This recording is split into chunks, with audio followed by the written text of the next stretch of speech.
you guys, okay, so we are at the end of the show, and I told you all I had a special guest that I really wanted you all to meet. Here with me is Stefun Darts. And Stefun, I don't know if you all have seen the story or heard the story, but he did something that I think is just very amazing and incredible that I couldn't even say like myself that I've ever had the thought of doing, but it's just so thoughtful and so heartwarming. And he did something, he basically paid off his grandparents' mortgage. So Stefun, my question for you is, what drove you to want to start to do that for your grandparents? It was an instruction from God in the second grade that he gave me. And it's just like when you get to heaven and God asks you, like, did you do what I tell you to do? And it's like to even have that feeling of being up there and seeing him face to face and having no answer. Like, I can barely live with it here, so let alone get up there. So it's like, you know, when God tells you to do something, you're not going to be able to sleep at night. You're not going to be able to, you know, whatever he wants you to do, you do it no matter what you got to sacrifice. And that's just my train of thought on it. Like, I'll do anything. Right. So then when you actually started, like, what point did you start the saving for it? It was 6 years ago. Okay. You know, I thought about it when I was 15 and 16, and that's when the ball got rolling. But, you know, mentally you want to do something, but put it into actions started happening around 16 or 17. And I just told myself, like, you know, this is going to happen regardless of how long it takes me. And with that, you know, you go through downfalls, you go through ups and downs, but it's like, you know, consistency. Right. Like, you know, God didn't put me here to be normal. He put me here to be great. And I feel as if it'll be disrespect to him if he's within me and he's great.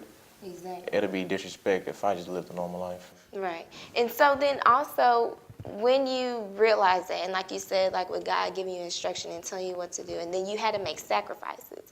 So I know, like you said, it was challenging. What were some of those sacrifices that you had to go through? It was like the simple stuff, wearing the same clothes over and over and having your friends talk about you. Like, are you willing to accept that for knowing what God told you to do? Right. It was just telling girlfriends, like, hey, you know, we can't go out and do what we want to do. Because, like, you know, she didn't, you know, people don't understand greatness until after the fact.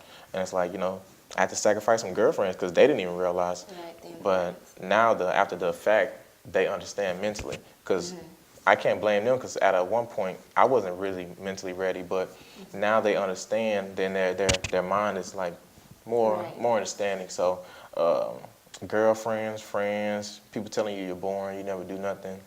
But, you know, that ain't the life that God wants for me. Right. So, like, you know, if it didn't faze you at all. It just kind of was like, okay, and you just kept moving on. It's like, you know, it's cool. You know, whatever you want to do, that's cool. But God didn't tell me to go out and party and have fun. Like, you know, He wanted me to see the best things in life. And to me, if you can do it every weekend, that holds no type of value or no type of substance to me. Right. And then something I guess that I kind of want to touch base.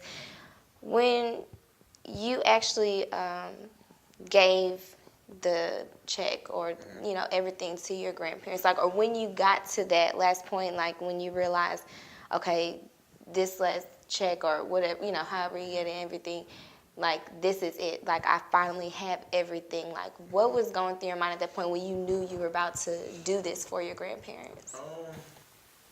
Actually, like, I had got all my emotions out, like, 30 days up to the actual party, the actual event, because it happened on March 20th. So I had got all my emotions out, like, you know, just tears of joy, like, you know, every night just crying that they don't have to work. And it's just like, so that's why I didn't really, during the actual party, I didn't really break down like that, but leading up to, you know, I cried, you know, just happy that they don't have to work. Like, I'll sacrifice anything. And if you don't understand that, then you don't understand me. Like, you know, when people say I do anything for my family, I don't really believe you until you just show me.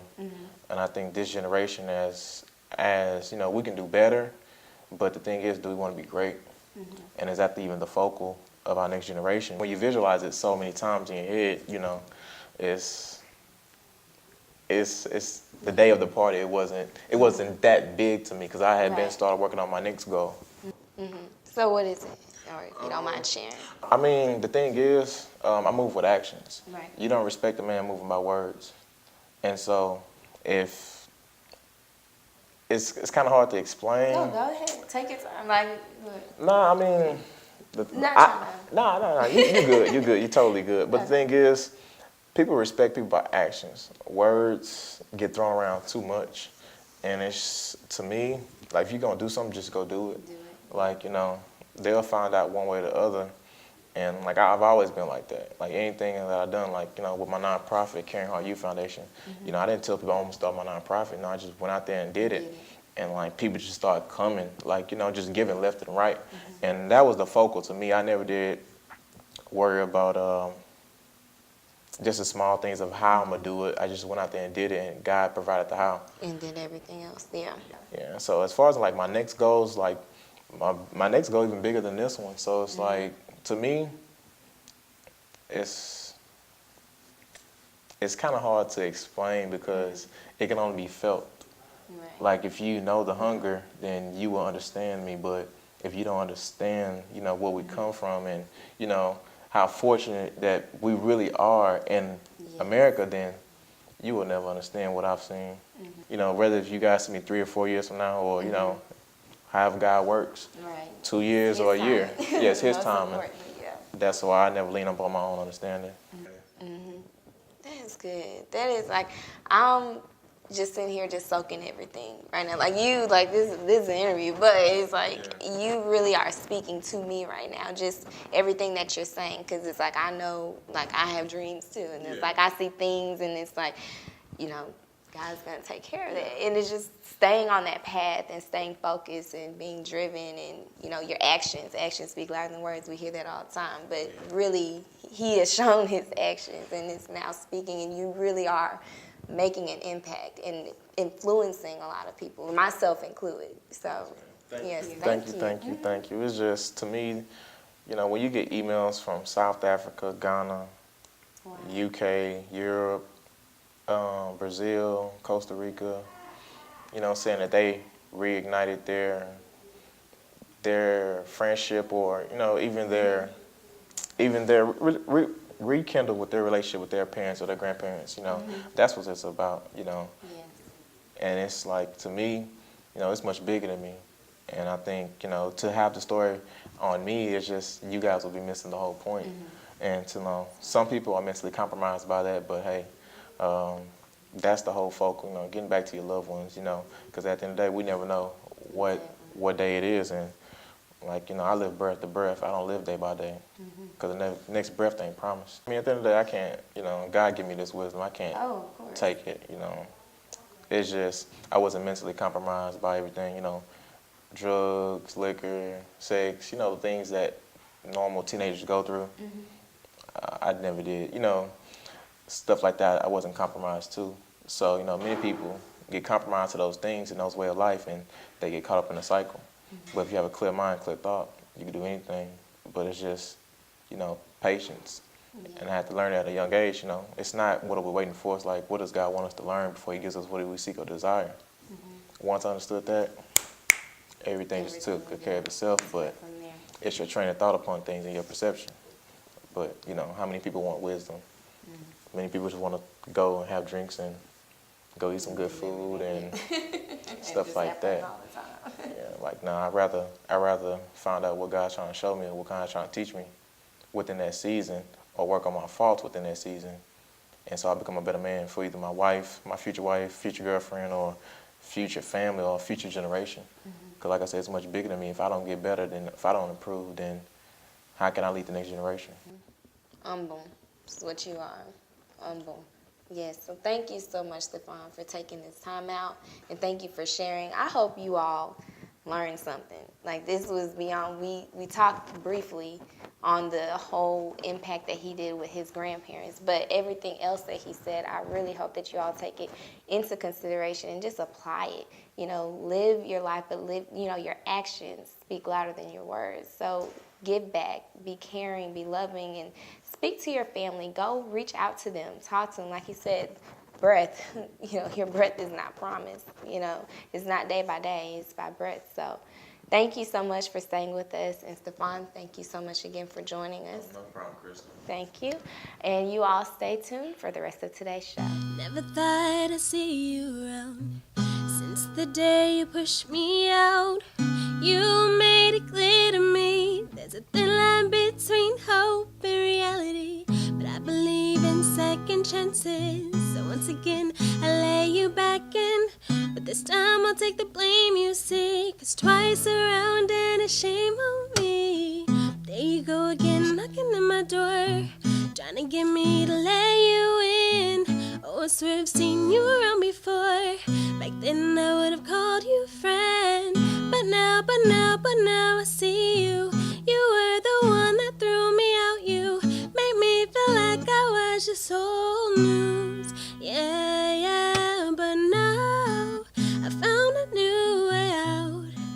This time I'll stand my ground. I found a new way out. 'Cause he said to take this heart in me, and with every broken piece, turn you into a melody. Ooh, ooh,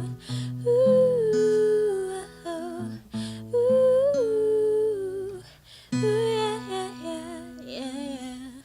Didn't think you'd come back around. It's been years and not one sound. Oh, I know that I messed up too, but never once did I just give up on you. Don't go thinking I can't forgive, 'cause that's not how I was raised to live. But I need you to hear me out. People using me is not what I'm about. But there you go again, knocking at my door, trying to get me to let you in. Oh, I swear I've seen you around before. Back then I would have called you friend. But now I see you. You were the one that threw me out. You made me feel like I was just old news. Yeah, but now I found a new way out. This time I'll stand my ground. I found a new way out. 'Cause he said to take this heart in me, and with every broken piece, turn you into a melody. Ooh,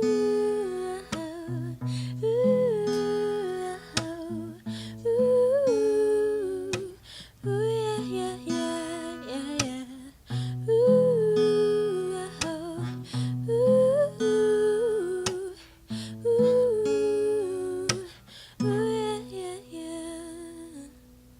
Hello, welcome to Beautiful Me TV. We are at the end of the show, and as you just saw, you saw Miss Laura Renae, and she's here with us, and she did so beautiful and so wonderful, and I love the song.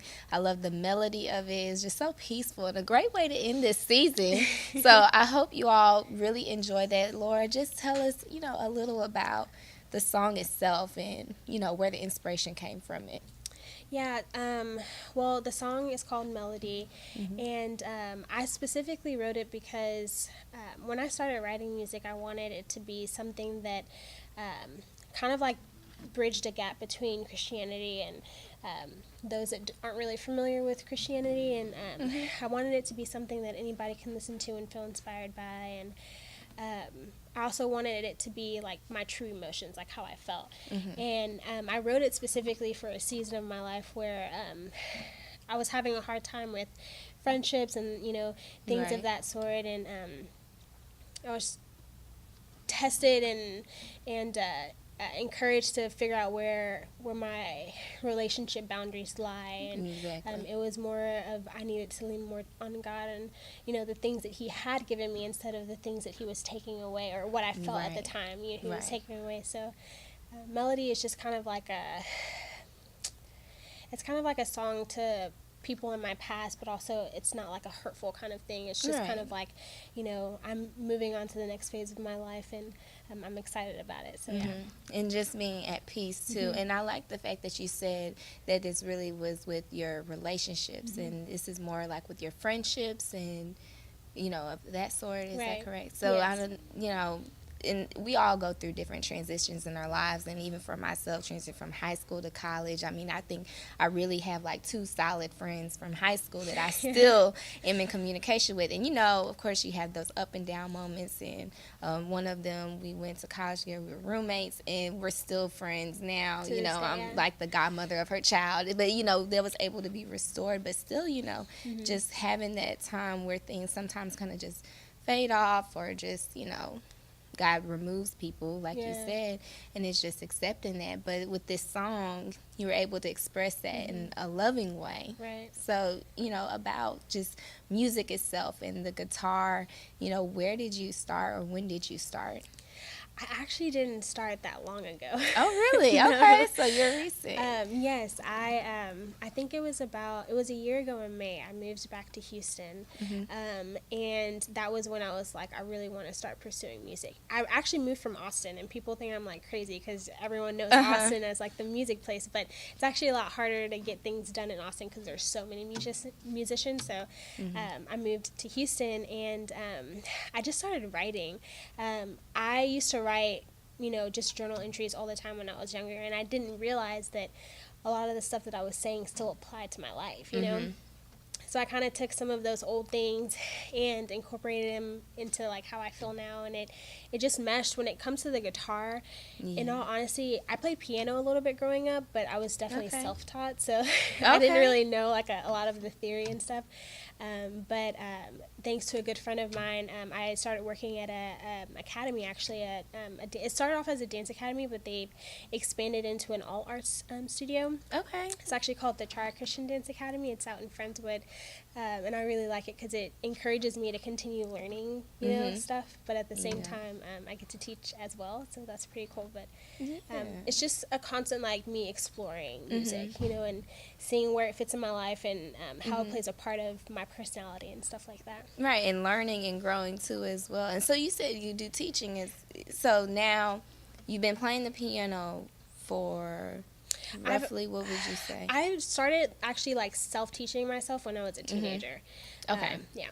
So a teenager, and then the guitar is just last May. Yeah, so a year, and y'all just heard her playing. Like, that's amazing for over a year's time, because I know sometimes it takes a little while to develop. I mean, even for myself, I played piano in middle school, but I didn't go further. But still, you know, it took some time for me to get to the intermediate from beginning, but like, you know, in a full year, you know, I know all instruments are different, but music, you know, the art of it is just it's melody. Majestic, right. It's so nice, and like her song is just so soft and just, you know, relaxing. So that's amazing that you are at that, and I know you'll do more. I know you'll go even further than this, and I'm glad you were able to share it here with us and with our audience here at Beautiful Me TV. So please, you know, share your social media, any way that people can get in contact with you, or just, you know, to follow you and your music.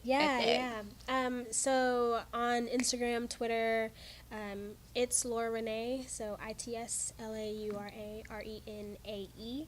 And then I also have a YouTube channel, which I do covers and my originals, but I also do different inspirational like vlogs and stuff like that you can go check out.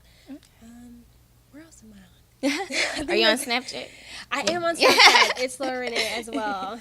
I've got to get back into that. Right. Look, it's so many different social medias. Instagram like destroyed, you know, Snapchat for me when they made the story thing. So It's all different variations. Yes. Well, you all be sure to follow Renae. You can also follow the show as well. I know it's the end of the season, but you know we're coming back in 2017. We're going to have a lot more for you. So you can follow at Beautiful Me TV on Instagram. Facebook is Beautiful Me TV. Twitter is Beautiful Me HOU. And then the website is beautifulmetv.com. And YouTube is Beautiful Me TV. So that's everything. And thank you again, Laura, for joining us. And stay tuned, because